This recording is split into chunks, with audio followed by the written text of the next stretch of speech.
Hola chicos, hoy día vamos a empezar el capítulo séptimo de Juventud en Éxtasis 2, que es libertinaje sexual. Aquí vamos a ver los conceptos de pornografía, aventuras rápidas, orgías, prostitución, disfunciones y desviaciones. Recordemos que ya hemos visto los elementos de la confusión sexual, los del noviazgo, lo asociado a las temáticas de la decepción, y ahora nos vamos a ir adentrando en el libertinaje sexual, cómo este incide en algunos comportamientos o actitudes que nosotros llevamos adelante. El objetivo de esta clase es reflexionar en torno al séptimo capítulo del libro y compartir y argumentar su postura frente al curso en cuanto a este concepto que obviamente ustedes ya van conociendo y viendo a lo largo de todo este proceso que es la lectura consensuada de este texto. ¿Para qué nos va a servir esto? Para aclarar el entendimiento en cuanto al consumo de la pornografía, para definir su postura frente a las relaciones con aventuras rápidas, para ser capaces de reconocer los riesgos que trae consigo la prostitución y para argumentar acerca de su postura personal y no ser juzgado. Aquí a nadie se le puede apuntar con el dedo porque consuma pornografía o por el simple hecho de que busque un mecanismo de libertad sobre su expresión sexual, sino que vamos a ver cómo estos inciden en actitudes o comportamientos que nosotros tenemos arraigados en la sociedad o que vamos adoptando en la medida que vamos creciendo. Les voy a pedir que en Classroom, cuando se metan en el perfil, me coloquen su respuesta sobre qué entienden ustedes por libertinaje sexual, aparte de los conceptos teóricos que nosotros vamos a estar viendo ahora. Y lo van a explicar en sus propias palabras. No necesito que busquen una definición en Google, sino que necesito que ustedes me expliquen cómo ustedes lo entienden. Ahora bien, ¿cuáles son los elementos que nos llevan al libertinaje sexual? La suma de todos los elementos que ya hemos visto. Primero, salir de la soledad nociva no es fácil. Lo vimos la semana pasada, que era uno de los elementos de búsqueda hacia el perdón, que teníamos que pasar por la ira hasta llegar a la libertad. La única puerta conduce nuevamente a la confusión. El problema solo se resuelve viviendo un alto sexual y un quebrantamiento que delega a la decepción. Siempre es como que pasar por esa etapa de duelo, de dolor. Entonces, el libertinaje proviene de una confusión sexual creciente o una decepción no superada, una masturbación obsesiva. Ya siempre va a estar hundiendo su raíz en él. Y la libertad, chiquillos, es el centro de la soledad edificante y el libertinaje es el centro de la soledad nociva. ¿Ya? O sea, si yo me logro liberar de todas esas culpas, de todos esos demonios internos, de todas esas preocupaciones, de todos esos vacíos que la vida nos va generando producto que no aceptamos la pérdida, que no perdonamos nuestro pasado, vamos a llegar a la soledad nociva, pero si logramos perdonar vamos a pasar por la soledad edificante que nos va a permitir la libertad. ¿Qué decisiones pueden ustedes tomar dentro de esta perspectiva de sus propias palabras? Expliquen ustedes con ejemplo. También se los voy a pedir que me lo coloquen en Classroom. Y de acuerdo a Carlos Cuauhtémoc, el libertinaje sexual involucra aventuras rápidas, prostitución, disfunciones, consecuencias impredecibles. Hay cosas que uno no premedita, no logra calcular, como por ejemplo las hits, el matrimonio abierto, la pornografía, las parafilias y la soledad del Don Juan. La salida para todo ello es ponerle un alto a lo sexual, un alto al erotismo, empezar a vivir lo que es la confusión y quedar en el paso más profundo y más doloroso de todo, que es la decepción, que es quebrantar nuestro ego.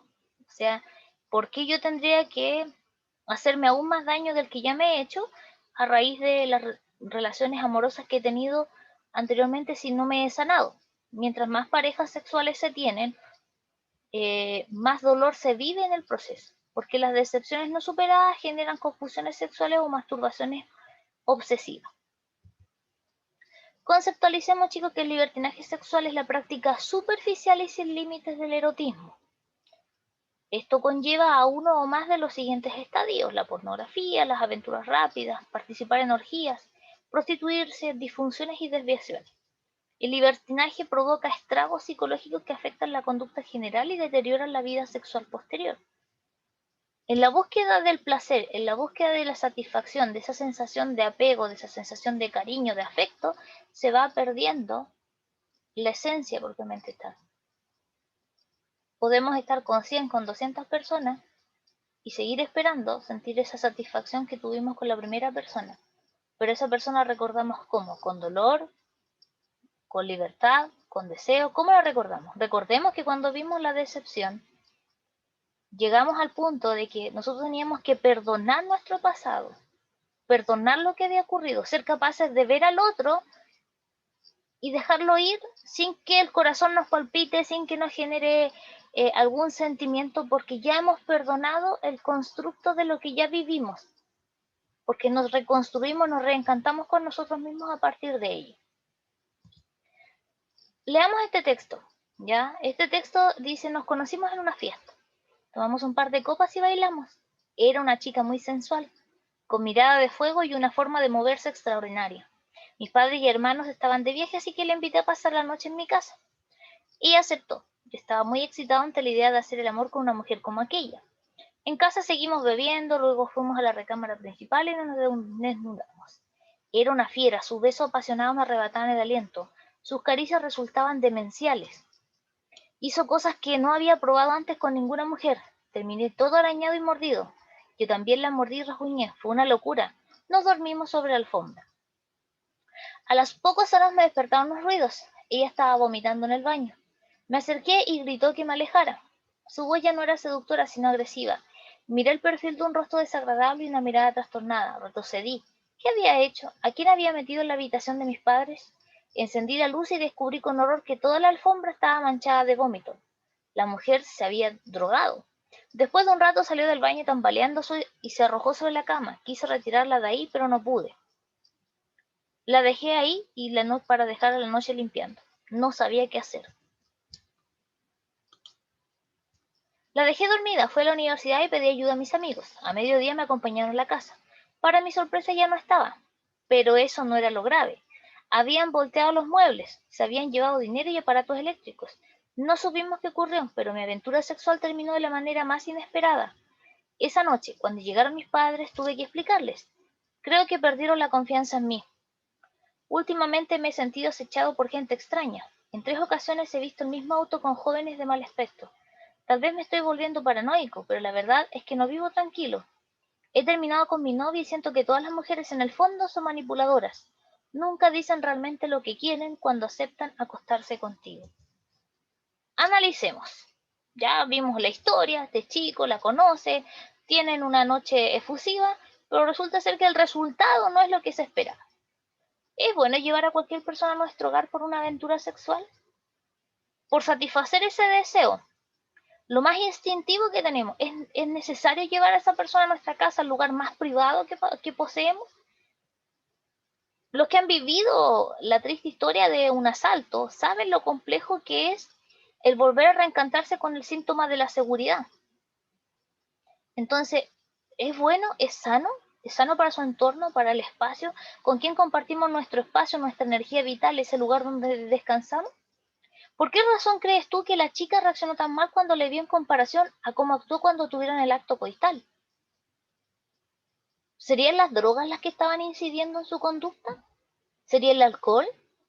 ¿O sería que ahora estaba consciente de que todo lo que había hecho no era lo que ella estaba buscando, sino que fue una reacción que ella no buscó? ¿Qué es lo que ocurrió? Dentro de las consecuencias que nos cuenta el joven, ¿por qué él concluye lo siguiente? He terminado con mi novia y siento que todas las mujeres en el fondo son manipuladoras. Nunca dicen realmente lo que quieren cuando aceptan acostarse contigo. Les invito a ustedes a compartir sus respuestas, a conversarlo, a pensar cómo es que uno termina tomando ciertas decisiones a partir de decisiones inequívocas que se toman con antelación producto del resultado de una experiencia. ¿Cuáles son las consecuencias impredecibles? Los aficionados a los episodios sexuales fáciles enfrentan eventualmente desagradables sorpresas porque en el juego erótico mucha gente usa las máscaras. Si uno lo vincula con el género dramático, habíamos dicho nosotros que las máscaras eran usadas por los hipócritas, que eran las personas que hablaban detrás de las máscaras, o sea, quienes se ocultaban para hablar como si fueran otros. ¿Cuántas máscaras usamos nosotros a diario? ¿Cuántas tenemos puestas en estos momentos que estamos en clase? Quien tiene sexo de manera liviana ignora realmente cuál puede ser la conducta previa y posterior de su amante. O sea, como no conoces a la persona, no sabes cómo va a reaccionar después del acto coital. O cómo dentro del proceso del acto coital va a conocer cómo te gusta que te toquen, cómo te gusta sentir placer, cómo te sientes estimulado. Porque no se conocen. No existe la cita casual, no existen las caricias íntimas primarias, las caricias profundas, sino que todo se va de golpe a la primera incitación. Recuerden que las aventuras sexuales tienen un precio. Son sellos de intimidad que producen compromisos. Y a veces estos se pagan caro. Y cuando se habla de pagarse caro se refiere, mis estimados, a que uno no mide las consecuencias, porque puede ser que yo me haya colocado un preservativo siendo varón y una mujer ya haya usado pastillas anticonceptivas, pero puede haberse roto y puede los líquidos seminales, los fluidos sexuales, tener ETS y terminar teniendo una enfermedad de transmisión sexual que nos puede llevar a la muerte o pasar una larga estadía de nuestra vida en esta tierra en tratamientos médicos. Y nuevamente, las aventuras sexuales tienen un precio. Son sellos de intimidad que producen compromiso. Cada vez que usted copula con alguien, tiene una relación coital, está entregando su energía, está abriendo su campo energético al otro y lo empieza a vincular con el otro. Polos opuestos atraen. Liberamos electrones, atraemos electrones. Esa fuerza energética hace que se generen compromisos, esos miedos, esas preocupaciones que sintió ese joven después de haber tenido este acto sexual con esta mujer que hizo cosas que nunca había hecho con nadie. Pero después viene el miedo, la inseguridad, la preocupación. Dentro de todo este bagaje de información tenemos que reconocer también los mapas psicosexuales, ¿ya? Los mapas psicosexuales, chicos, son las conductas que a nosotros nos van normando y nos van llevando hacia un camino que va aflorando nuestras conductas de la mejor manera y nos manda emociones, recuerdos y anhelos relacionados con el sexo y cómo hemos sido vinculados con algunas experiencias sexuales previas, ¿ya? Entonces es importante que al momento de que uno vea el mapa psicosexual, ¿cuál es el que tengo yo? ¿Qué emociones ya tengo a esta edad? ¿Cómo me gusta a mí que se expresen emocionalmente? ¿Qué recuerdos tengo yo en mi mente que me generan erotismo, que erosionan mi mente, que me atraen a? Y el mapa psicosexual, chicos, marca las pautas de conducta que uno va a tener con las diferentes parejas sexuales a lo largo de toda su vida. Ahora bien, las disfunciones son trastornos del mapa sexual que inhiben algunos de estos puntos, ¿ya? Acuérdense que siempre se ha dicho que existen disfunciones asociadas con la frigidez, con la eyaculación precoz y con la impotencia. Tienen que buscar esos conceptos, ¿ya? También tenemos disfunciones que están apuntadas a los factores psicológicos como el miedo, la culpabilidad, la depresión, los estados ansiosos, la vergüenza y los sentimientos de incapacidad. Dentro de los mapas sexuales distorsionados, el cerebro graba las percepciones recibidas y cuando se repiten las vincula con recuerdos gratos e ingratos. ¿Ya? O sea, por ejemplo, una mujer que ha sido violada no va a tener recuerdos gratos de un acto sexual donde jueguen a amarrarse las manos o a golpear, por ejemplo. ¿Se fijan? Porque tiene un recuerdo que no es grato, viene a ser ingrato. ¿Se fijan? Va generando dentro del cerebro ciertos estímulos, ciertas reacciones. Y es una ley, lo que la mente relacione con la materia sexual, consciente e inconscientemente determina nuestra conducta sexual. Qué tan abiertos o qué tan cerrados somos en cuanto al vínculo sexual.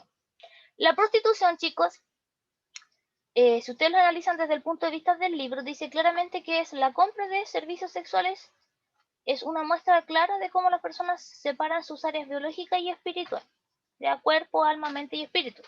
Ya el cuerpo es lo biológico y lo espiritual es la parte en que nosotros nos sentimos atraídos con el entorno o con los diferentes placeres que están ahí.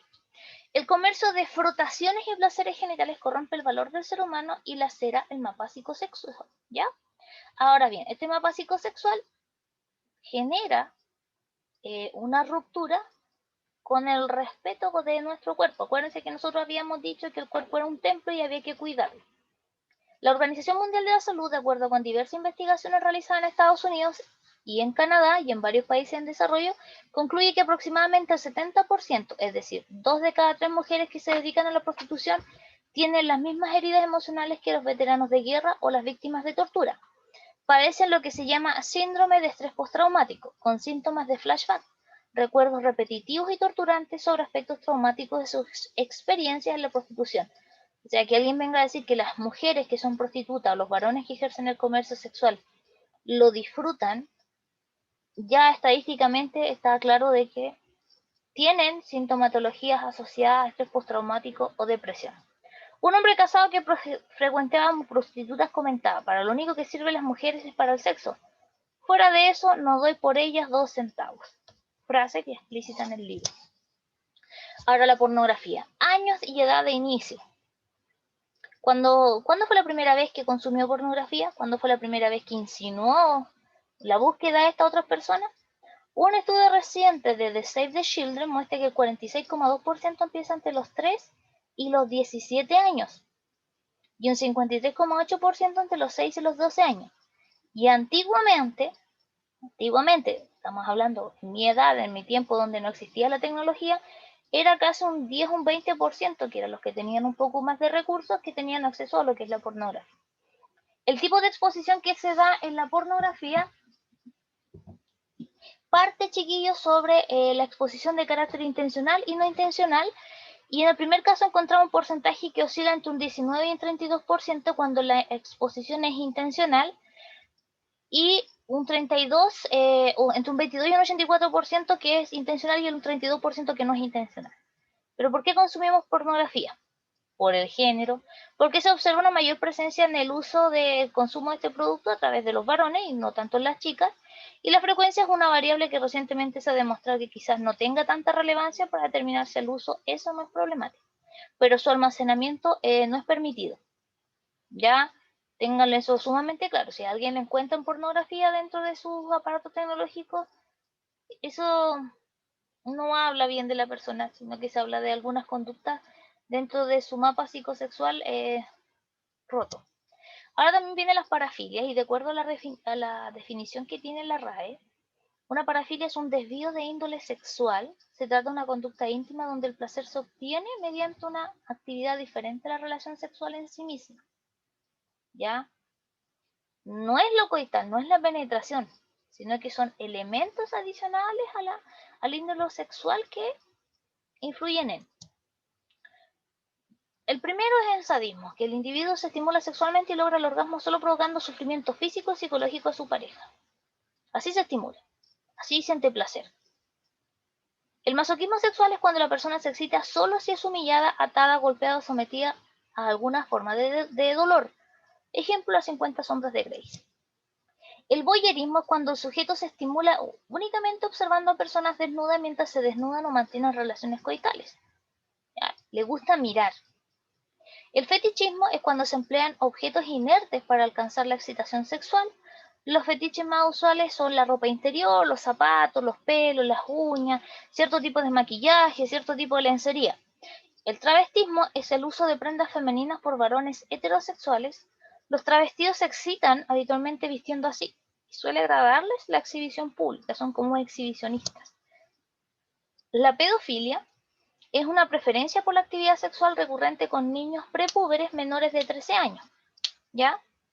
Es sentir placer, estimulación sexual con pequeños que no tienen la capacidad psicológica, sexual ni física para enfrentar este tipo de situaciones, como por ejemplo Jeffrey Epstein, que tuvo relaciones sexuales con muchas chicas en Estados Unidos, todas menores de edad, que vivían en situaciones económicas extremadamente vulnerables, pero él sentía placer, la pedofilia. Aquí en Chile también tuvimos nuestro Paul Schaeffer, que también era un pedófilo. Hemos tenido casos de sacerdotes que son pedófilos demasiado renombrados, y hay escándalos a nivel internacional que la Iglesia Católica ha tenido que ir tapando de la pedofilia. Después tenemos el exhibicionismo, que son actos de exposición genital a un extraño con objeto de producirle excitación sexual. O sea, como que en la cabeza de uno se le ocurre que si le muestra sus partes íntimas, la otra persona se va a excitar, y a partir de esa excitación usted también se excita. Después tenemos el transexualismo, cuando las personas que adoptan la identidad del sexo opuesto generalmente desean cambiar su de sexo mediante la operación quirúrgica, ¿ya? Hay veces que las personas confunden el travestismo con el transexualismo. El travestismo es sentir placer al usar cierto tipo de ropa del sexo opuesto y el transexualismo es el deseo de cambiar tu sexo mediante una operación quirúrgica porque no te sientes parte del género con el cual naciste. Las orgías. Es un festín, de acuerdo a la RAE, en que se come y bebe inmoderadamente y se cometen otro tipo de excesos. También dice que es una satisfacción viciosa de apetitos o pasiones desenfrenados. Y es un rito sagrado o misterio, pues vienen precisamente de la religión y los cultos, pero no eran cultos normales, sino que se le hacían al dios Dioniso, que nosotros lo vimos el año pasado en el texto dramático, que era el dios del vino, del juego, de la juerga, de la primavera, y que se enojaba si no le hacían cierta celebración. Al leer la página 83 del libro, tenemos el texto que se llama Matrimonio Libre. Un amigo de vieja juerga nos invitó a mi esposa y a mí a una fiesta de matrimonios abiertos. Llegamos al lugar un poco nerviosos. La psicóloga que dirigía la reunión explicaba las ventajas de abrir la mente a nuevas posibilidades de convivencia. Enumeraba los problemas de los matrimonios cerrados y proponía la apertura sexual con otras parejas para enriquecer la vida marital. Se organizó una dinámica de intercambio de cónyuges. Cada nueva pareja practicó un pequeño ritual de apertura. Tomar de la mano a una mujer extraña cuyo marido estaba en la misma sala de la mano, quizá con mi mujer, me provocaba una pervertida excitación. El ambiente era elegante, las personas cultas y ricas. Los ejercicios dirigidos nos condujeron a un juego erótico. El lugar quedó en tinieblas. Yo no podía ver con quién se encontraba mi esposa. Ella tampoco me veía a mí. La coordinadora nos invitó a olvidar prejuicios y a vivir el momento presente. Mi nueva compañera y yo comenzamos un fascinante proceso de caricias íntimas. Nos desnudamos lentamente. Excitados al máximo, a punto de consumar el acto genital, otra pareja también desnuda nos interrumpió para intercambiar. Mi pareja ahora no era tan voluptuosa, pero disfruté sus diferencias físicas. Me dejé llevar por las sensaciones de erotismo libre. Cambié 3 veces más de compañera. La elegante experiencia terminó en una tremenda orgía. De soltero participé en algunas reuniones similares. No me parecían tan malas. Mi esposa se enfadó conmigo por haberla llevado a ese sitio, aunque creo que secretamente le agradó. Nuestro matrimonio fue de mal en peor a partir de entonces. Se rompieron todos los esquemas morales entre nosotros. Nos faltábamos al respeto continuamente. Veíamos la infidelidad como algo normal. Nuestra unión perdió fuerza, nuestro compromiso se volvió una baratija, pero al menos logramos convertirnos en un moderno matrimonio abierto. ¿Cuántas de estas parafilias hoy se conciben como tendencias de género? ¿Por qué se perdió el respeto y la confianza en el matrimonio? Preguntas que me tienen que responder ahí en Classroom para que yo las pueda ver. Finalicemos. Lo que hemos hecho hoy es un poco de informarnos y visualizar el tema del libertinaje sexual, sus efectos y consecuencias y cómo esto puede corromper nuestro componente psicosexual. Edúcate lo más que puedas y cuida tu cuerpo y tu mente. Eso es lo principal, cuiden su cuerpo y su mente. Mientras no estén equilibrados esos dos factores, es imposible poder dar respuesta a la libertad, a anular la decepción. Al pasar por ese duelo, dejar ir la ira y perdonar nuestro pasado, es importante sobre todas las cosas tener conciencia sobre que el libertinaje sexual no nos va a llevar a cosas que sean positivas, sino que siempre nos va a arrastrar a situaciones que sean muy complejas. ¿Ya? Los invito, chicos, a que puedan jugar en la propuesta así de reconocimiento de lo que es el libertinaje sexual y también que ustedes puedan responderme en Classroom los elementos que les solicité. Les deseo una bella jornada. Cuídense, cualquier duda, consulta o sugerencia me la dejan ahí en Classroom y yo se las voy a estar respondiendo. Bendiciones.